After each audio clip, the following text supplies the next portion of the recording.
Hi, how's it going? It's Patrick here. I'm just going to show you a few things on proper technique and exercising safely here at the Underground. So starting off, I'm just going to talk a little bit about your lower back and pelvic positioning. Now in a lot of exercises that we do, you're going to be using resistance, and a lot of the time you're going to be holding a weight out in front of you, and you may even be in a position called a bent over position. So a perfect exercise I'm going to detail for you, so an incorrect and correct way to do it is the bent over row. The bent over row works your back, and I will call it a very misguidedly named exercise because you're not really bent over at all, okay?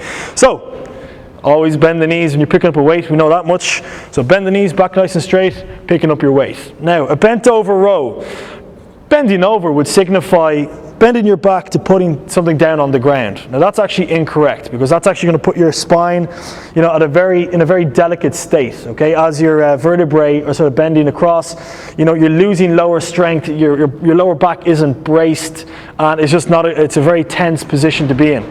So in a bent over row, you never actually lean forward. You always pull your hips back. Okay, you can see that when I actually pull my hips back, my lower back remains straight. When I bend forward towards the ground, my back bends. It's not a good position to be in. So, hips come back, slight bend in the knee, and you can see that my pelvis is actually kind of arching forward. It's rotating forward. And that's the perfect position to be in for a bent over row. So bent over row, exhale, always look forward. I forgot that one there for a second.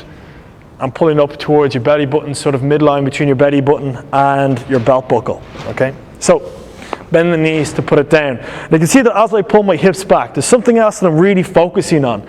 And that's actually like my pelvic position. So I'm thinking of my pelvis, my pelvic joint, as sort of a bucket of water that I'm just constantly going to try and tip out. So pour the bucket forward. You can see I'm sort of rolling my pelvis forward. Okay, almost like I'm sticking out my stomach, making my chest proud. So as I pull my hips back, I'm actually tip out the water. Okay, you can see that's the difference between, a rolled pelvis back that's going to really put myself in a really sensitive position in my lower back, and tipping my pelvis forward, a nice straightly aligned back. Okay, my back muscles, my rectus spinae are nice and braced, and my spine is protected. Okay, now if I hold that position, because my lower back muscles are tensed, that's actually really strengthening my lower back. Like that, they're being stretched, which is going to weaken them. Okay, so very, very important, especially if you've had a lower back problem in the past, very important that you tilt your pelvis forward and get that nice lower back position. Okay, so the second thing I want to talk to you about is scapular retraction, which is very important again, especially in the exercises where you're holding something in front. And it does pretty much apply to everything. So scapular retraction just means that you're pulling your shoulder blades back and down. Okay, think of sinking them into a pocket. Now when you're like that, you can actually find that's actually quite hard to bend forward. Now your spine, your upper spine now, is in a lovely braced position, lovely safe position. And really with all these exercises, I know impact and things have a bit of a bearing on like joints and stuff, but really training safe is really about kind of protecting your spine. So I'll show you a bent over row again, just going on from that, and how to actually retract your scapula when you're doing that. Now the one thing before I go into that, I'll tell you is that scapular retraction can be taken from any angle. So hands down, retracted, arms forward, retracted, arms overhead, retracted again. So bend the knees again to pick it up. So just show you this one. So hips come back, tilting your pelvis forward. Remember that much? Now that's, my upper back is at a very delicate angle there. Okay, my shoulders are rounded forward, and that can actually lead you to walk around like this. Okay, it's all about posture, good posture. So you want to pull the shoulder blades back. So bent over, nice lower back position, retract the scapula, and then go into your bent over row. Okay, that's a nice braced position. My lovely spine position there, all the way from the bottom right up to the top. Okay, so scapular retraction, very important. I'll detail a bicep curl for you, even when you're upright. Okay, I'll get the right angle, pull your scapula back. Now that's a lovely bicep curl there. Okay, leaning forward, if you're kind of looking down at your arm, you might kind of pull your shoulder blade forward. That's not a very good position to be in. Okay, that might actually kind of lead to like a winging of your scapula, something like that, where there's a disconnection of the nerve in your lower back, or so your upper back, which isn't something that you want, because it's something very difficult to correct. So posture and proper technique in exercises is you know, it's very important, especially if you're planning on progressing through your weights. Okay, so if you're doing something incorrect from the start, you're just going to, you know, cause a bit of a misalignment in your body that's going to be very hard to correct in the future. So the third thing I'm going to detail to you, now I'm going to put this together in the squat. I'm going to put the three of them together in the squat. And that would be, you know, applying power down through your heels, okay, and watching like your knees coming past your toes, because that can actually have a knock-on effect. If you put all the pressure down, let's just say you're going down into a squat, if you put pressure down through your toes, your knees are coming over your toes, that can actually have a knock-on effect up your shins and into your lower back. So this actually goes hand in hand with sort of a pelvic position and sitting back in a squat. So kettlebell comes up, retract your scapula, feet just outside shoulder distance, that's how I do a squat.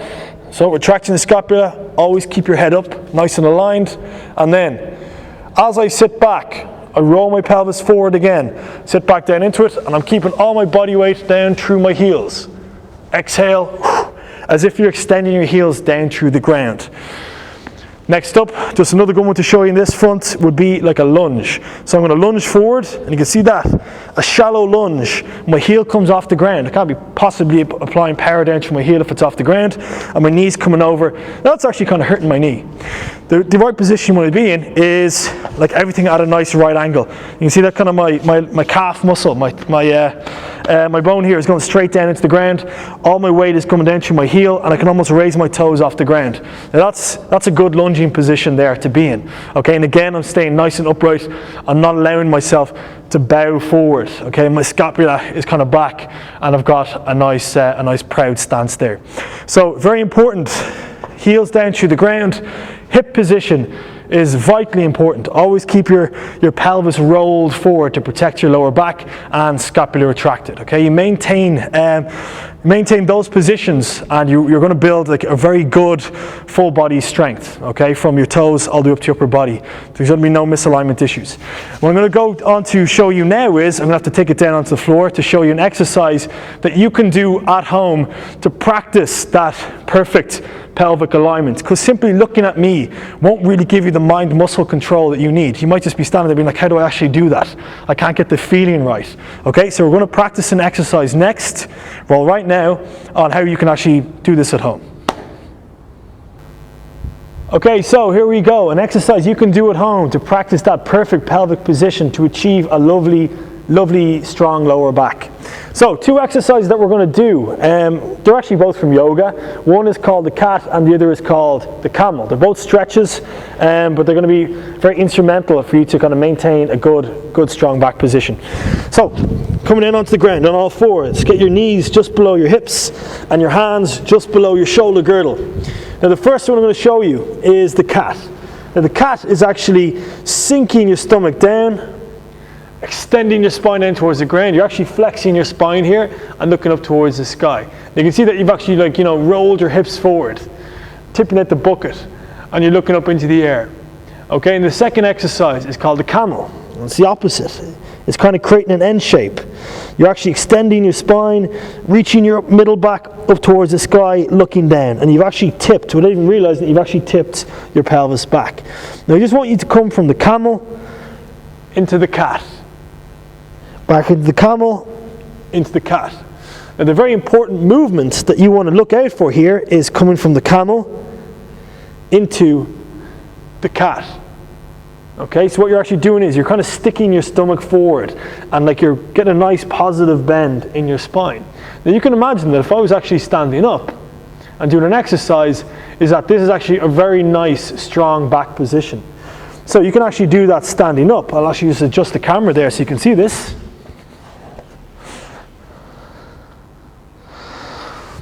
Okay, hopefully you can see me now. So hips come back. So coming from your cat into the bad position of your camel.